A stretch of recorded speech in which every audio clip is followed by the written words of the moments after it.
Hello, everyone. Welcome to this week's edition of the Talking Crap podcast. I'm your host, of course, Lucas Jackson. I'm joined, of course, by my lovely co-host, Jadley Josh Porter. And today we're going to be talking about championship belts, titles, whatever you want to call them, straps, the big gold belt, etc. We'll be talking about that, and we'll be joined by a special guest, as always, to help us discuss this.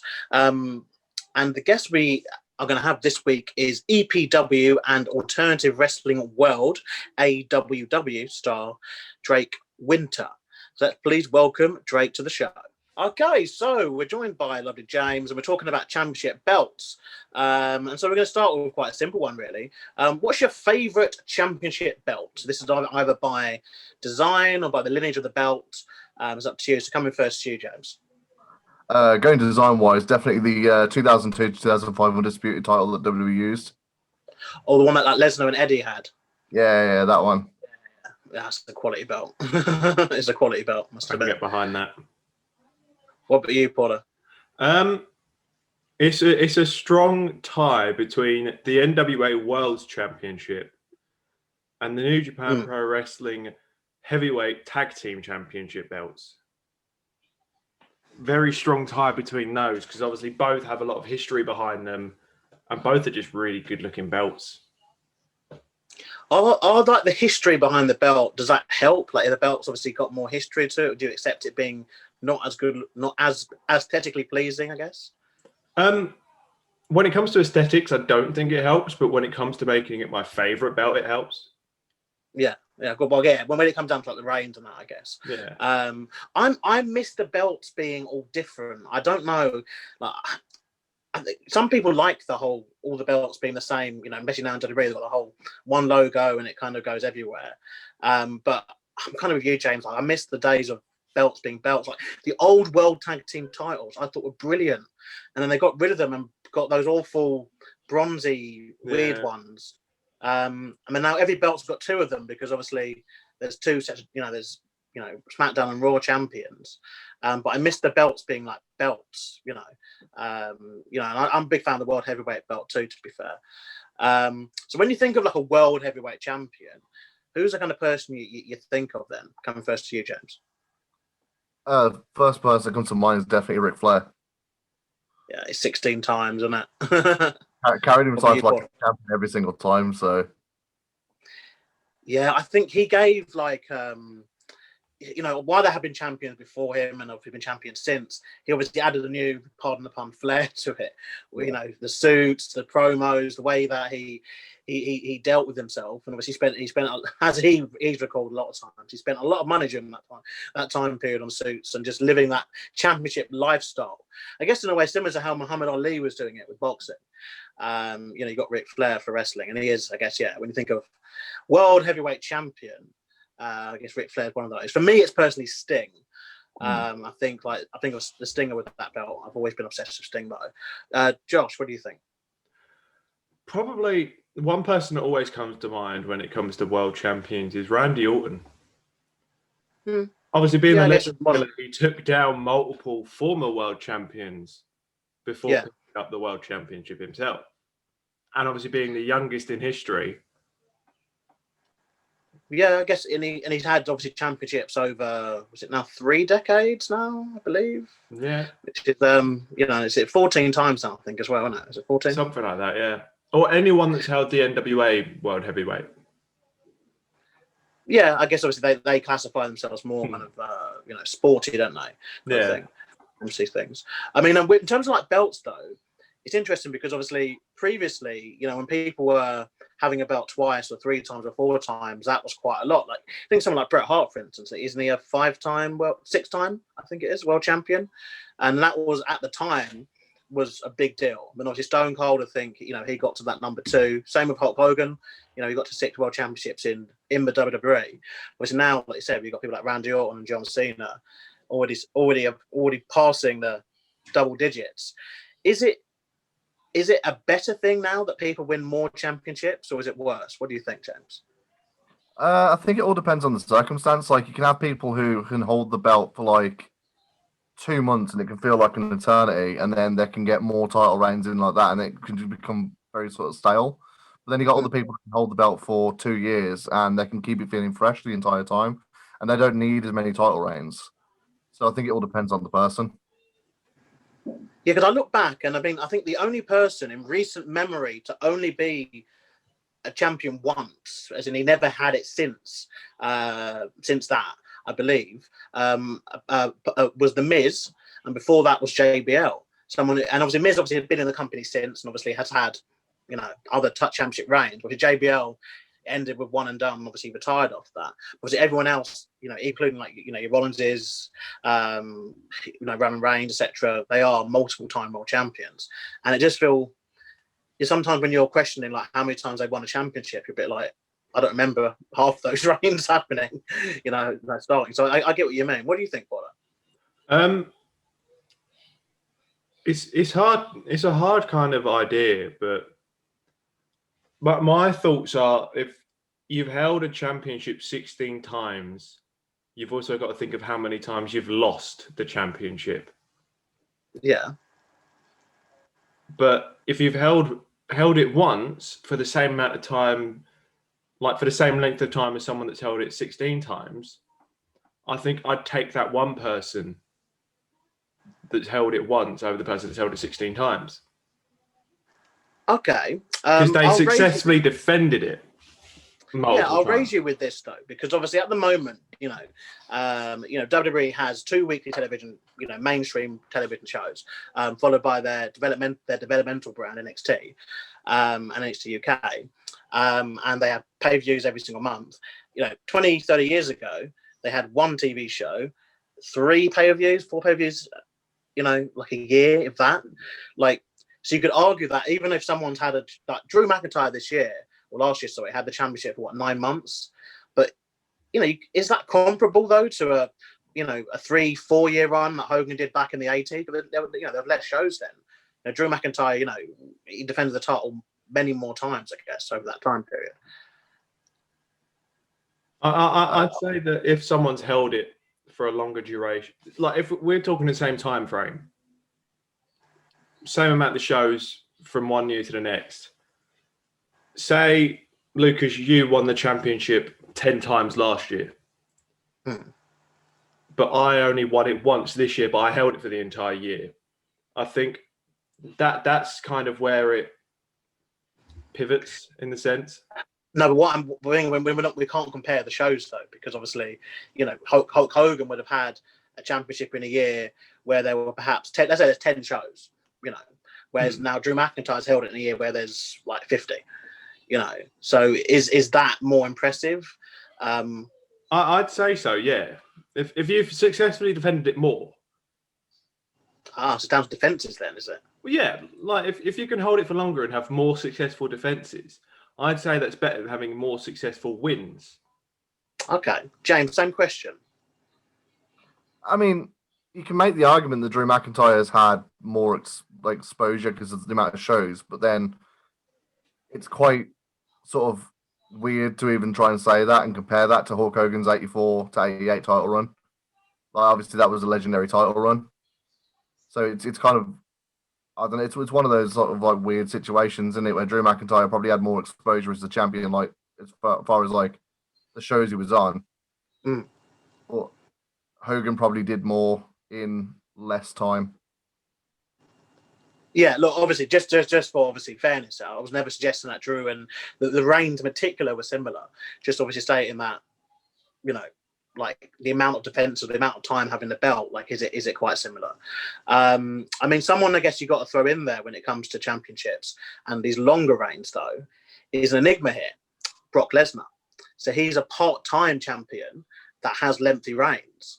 So he's essentially doing or wrestling certain schedules that would be, again, like Hogan didn't wrestle much in the 80s. People forget this, but he didn't wrestle much at all. You had Saturday night main event, which was mainly for like the big, like when you had the big matches. He'd have promo segments on the syndicated shows, and he'd wrestle on pay-per-view. And he'd have house show circuits against villain of the month kind of thing, such as people like your Big Boss Mans and your Akeems and One Man Gang, etc. But someone like Brock Lesnar, he recently obviously had the longest world title reign, I think, wasn't it, since the 80s? But with minimal defenses. Like, is that another way around it? Is that a better way, or is Drew's way better? Or Drew obviously being the champion for quite a long time still, by modern standards, but obviously being there every week. I've heard the argument sort of like it's better for the champion to be there less because it makes them feel like a bigger deal, makes them feel more important, which I think is kind of it's a good argument. I think there's a lot that can be discussed around that. But do you think that Lesnar was perhaps there too less?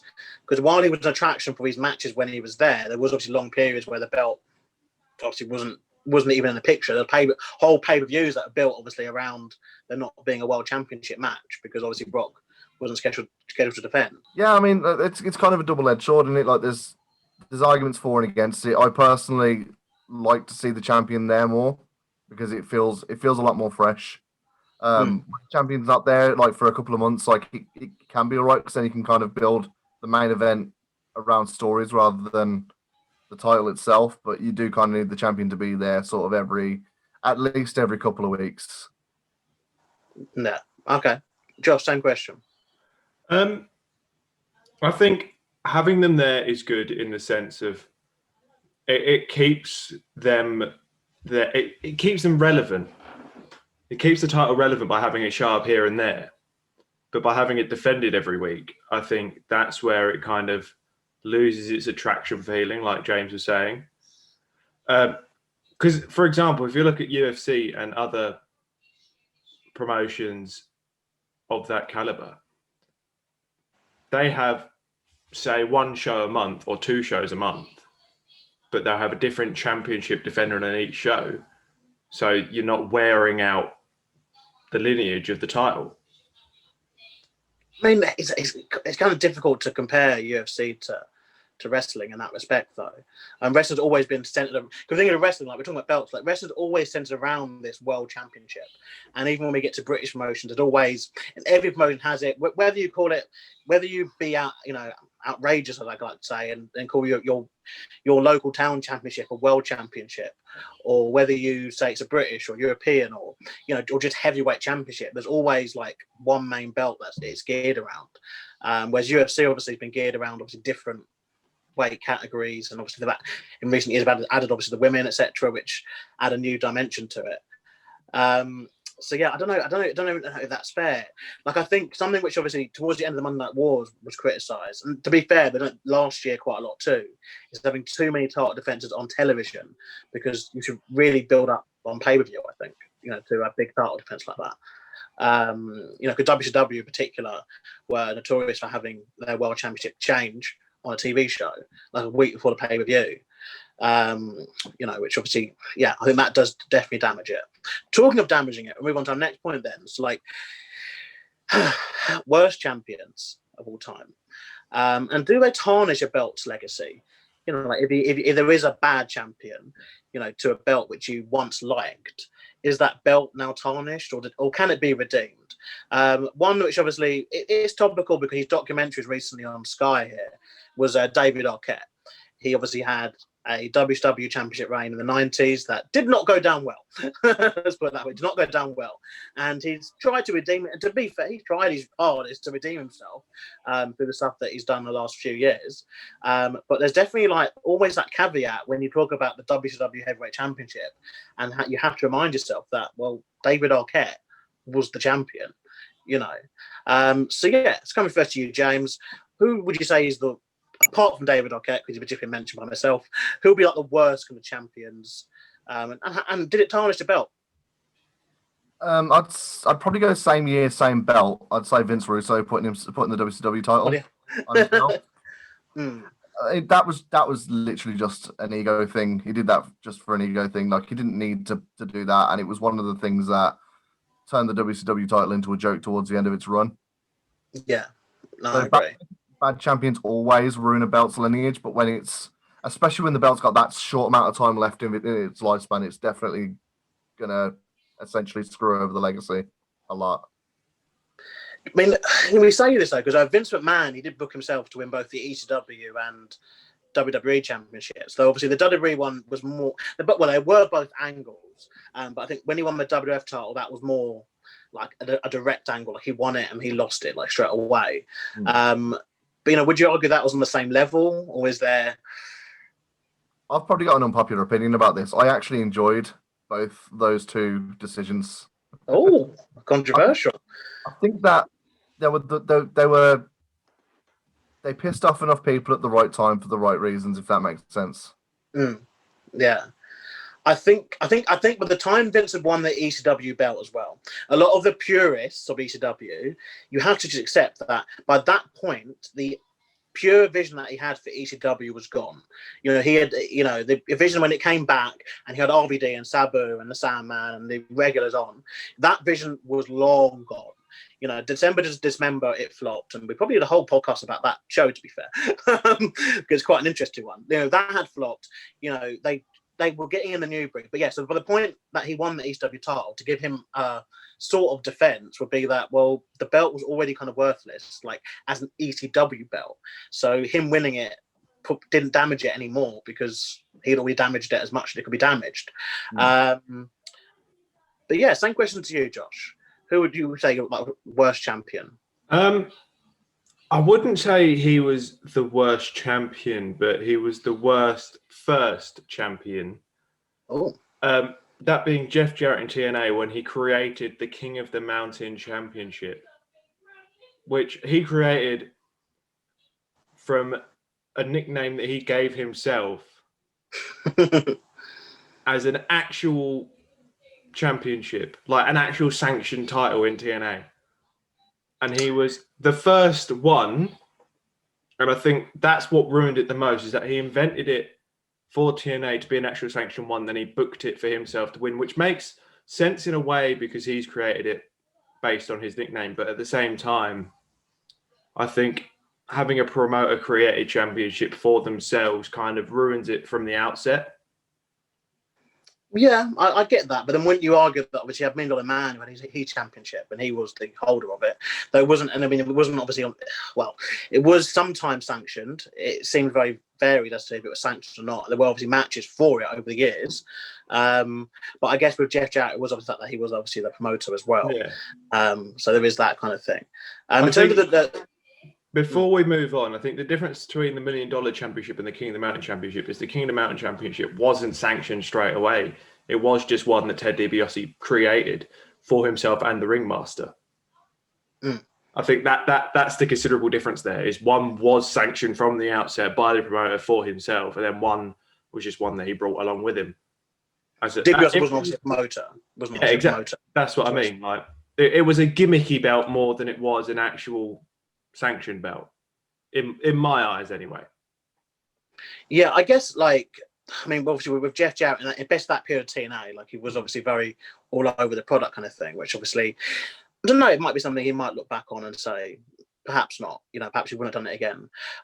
Next thing to discuss then is are there now too many belts? So if you're looking on the current main roster WWE, there are 17 championships between Raw, SmackDown, NXT, and NXT UK.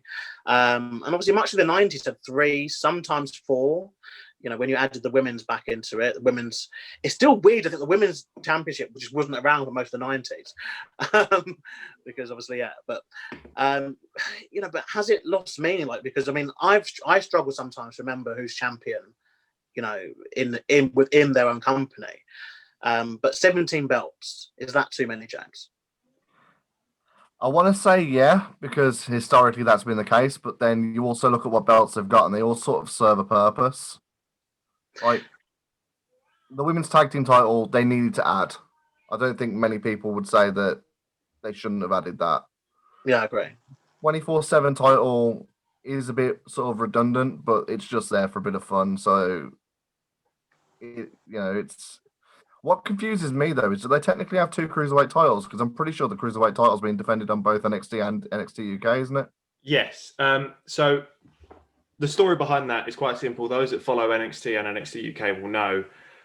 Jordan Devlin was the cruiserweight champion. He still is. But due to the global bastard and restrictions, he wasn't able to travel to America to defend it.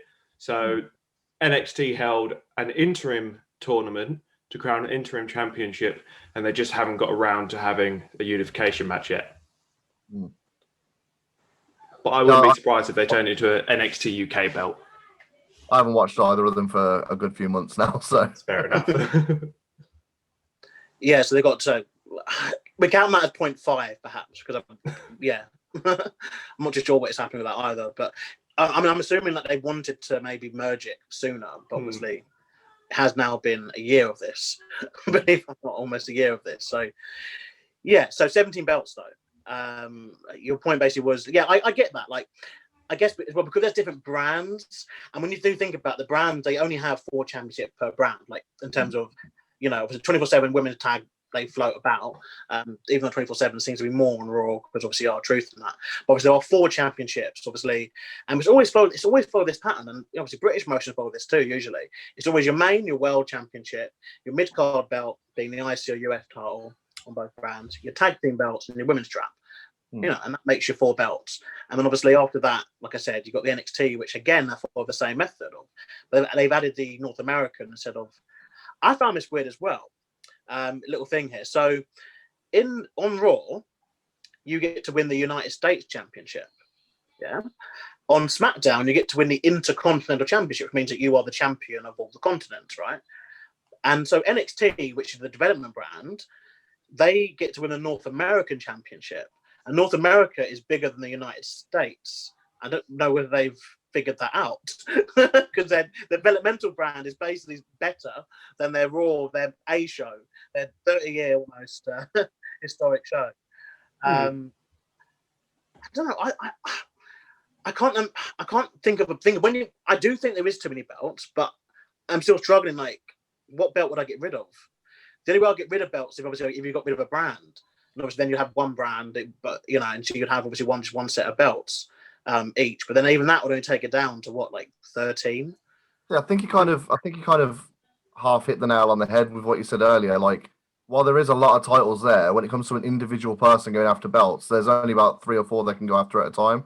Raw guys can go after Raw belts. They can't go after SmackDown, NXT, or NXT UK belts and stuff like that. So I think that's kind of what makes it not seem as bad as it has done in the past. Yeah. I mean, there was an awful period where when they didn't have the brand split, and it did seem like maybe too many belts. They kept the IC in the US, and obviously you had the women's, and obviously you had the women's and the divas at one point. Then they got rid of the divas for women's. Sorry, and then I had to have the divas. So yeah, I guess because they're segregated still. So I guess there's still only a few championships for each person to individually go after, unless you brand swap quite a lot. So now, our last topic to discuss is about British promotions and belts and British promotions. And obviously, James, your EPW and AWW, obviously your main promotions when shows obviously can return on that. But something which is quite interesting about British promotion belts is that sometimes they can be different. I think we have some really kind of unique championships in Britain. Some of them obviously modelled off America. Obviously, we tend to follow the world / heavyweight / British, at the top kind of thing. Has some tag belts and that. But are there any in British wrestling or that you've come across through wrestling that you think are just uniquely British or uniquely different? I think the most different one is one of the companies I work for is CPW in Coventry. They've got like a load of different titles, and they don't really follow the main titles, mid-card title, tag team title formula. They've got a couple of, I guess, what we would consider sort of the mid-card belts, but they all represent different things. Like they've got the Galaxy title. They call their fans the CPW Galaxy. So that champion kind of represents their fans type of thing. So kind of like an internet title, essentially. It's just kind of like the champion of their fans type of thing. Obviously, the face is like, happy to represent the fans. Heels are like, how I own you type of thing. It's that sort of thing. Like they've got like the New Blood title as well, which kind of just signifies like the rising stars sort of thing. Like an academy title. Yeah, kind of, but a bit more than that. Kind of like I guess you can kind of say it's like the Intercontinental title was in the 80s. Like it was like that sort of top title. Okay, that makes sense. Yeah. So it's very unique. It's very different. I guess as well. Like I like the one. I like having ones named after fans too. I think that's quite like different. That's quite nice as well. With the fans feel like it's proper part of obviously them. I guess it's an extension of them. And obviously, like you said, it's easy. It's easy heated. Would say obviously when you've got a villain champion who obviously hates the fans. You know, because it's easily written in. Any others? Sorry, James. Sorry for cutting you off. I suppose it's not really sort of. There's belts like it, but at AWW, my home promotion, basically, I've been the Academy champion there for going on 3 years now, and it's kind of there more than the top title, so to speak. It's in the main events more, so we don't really have a top title there. It's just sort of all the belts are treated as this important sort of thing. Yeah, I think this happens quite often in British promotion, to be fair, particularly when you have, you know, either monthly shows or regular shows. You can kind of rotate the belt that's on last, can't you? Doesn't always have to be like the main kind of one. Yeah. I mean, I noticed as well, like NXT UK, like they brought in the what's their one called again? Their rounds one. Is it just called? What's it called? The British round. Yeah, the British rounds belt they got. They've got the NXT Tag Team Championships, and they're round. No, the Heritage Cup. As in British rounds. The Heritage Cup. I don't know. Heritage Cup. That's yeah. Heritage the one Cup. that A-Kid won. Yeah, that's it. Yeah, sorry. You were edit around that messiness. So yeah, obviously NXT have got the Heritage Cup, and I think cups are quite a British thing because obviously we have our Football World Cup. You know, our football cups, we have cups, everything, you know, and it's very a British kind of thing. And you see that even on like camp shows and stuff, like, or even on DK shows. Like I had like a box of just trophies that I bought at a boot sale. Like it was like a round, you know, last thing of the day kind of thing. I said, how much for this whole kind of box of trophies kind of thing? And I paid like 15 quid and got like a box of trophies. Because on some shows, like you never know when you just need to, you know, as a promoter, you want like to be fair, you want like a cheap gimmick or a cheap pop or whatever. You go, all right, let's just create a cup. Let's just create a cup. Makes sense. And you know, it's something. It's just such a British thing to win a cup. You know, but look. Before you go though, it's time for the most feared moment of the episode, as it is time, turning to you, Josh Potter, for the Pipe Bomb promo challenge.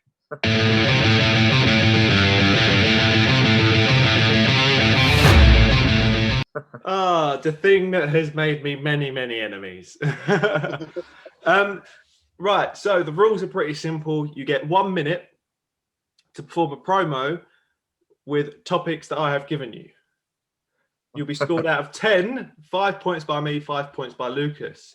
However, we started this part of the challenge on the brand split episode in season 2, and we're now doing Team Josh versus Team Lucas.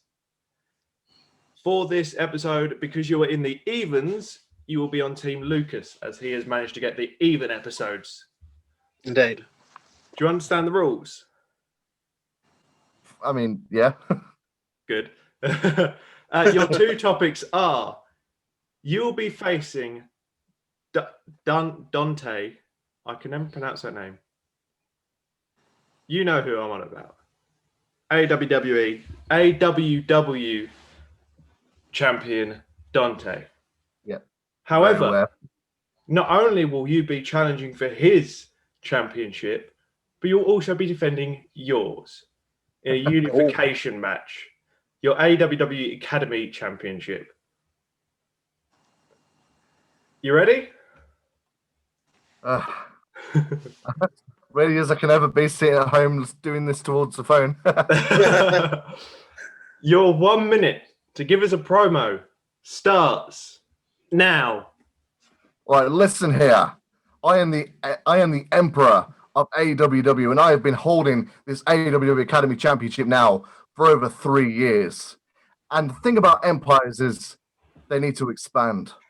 And I'll be expanding my empire all the way up to the AWW British Championship when I take on Dante in a unification match. And in history, Britain has been well known for having an empire. Well, I think it's time I bring it back and bring back my own British Empire when I become both AW Academy champion and AW British heavyweight champion. How long was that? How was that? 18 seconds short, which isn't bad. We've had much worse. We've had recently someone just pretty much refused by saying near to nothing back in season 2. But other than that, I'm going to be fair. Like, other than the fact that you were missed on time, I'm going to give you 4 out of 5. Hey. Because the promo was good, but you weren't on time. I didn't want to sort of go over and be like half through a sentence and stuff.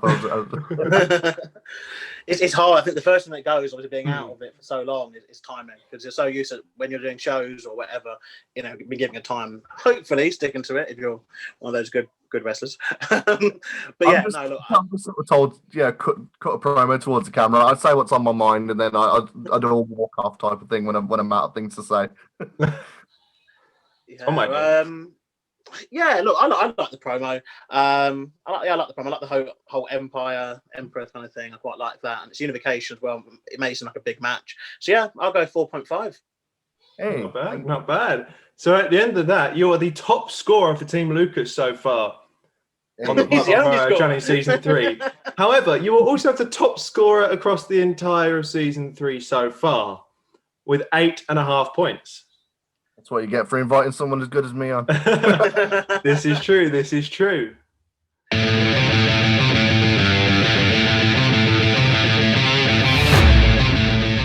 But yeah, look, thanks for joining us for this episode. And next week we enjoy. Oh God. Next week we'll be joined by Jack Walker and we'll be discussing Japanese wrestling, in particular Japanese styles that have done well in America and American styles that have done well in Japan. So yeah, next week, like I said, next week Jack Walker. Until then, I've been Lucas Jackson, joined by Dad Josh Porter. Our guest, of course, James. Thanks very much. We'll see you very, very soon next week. Bye-bye. Take it easy.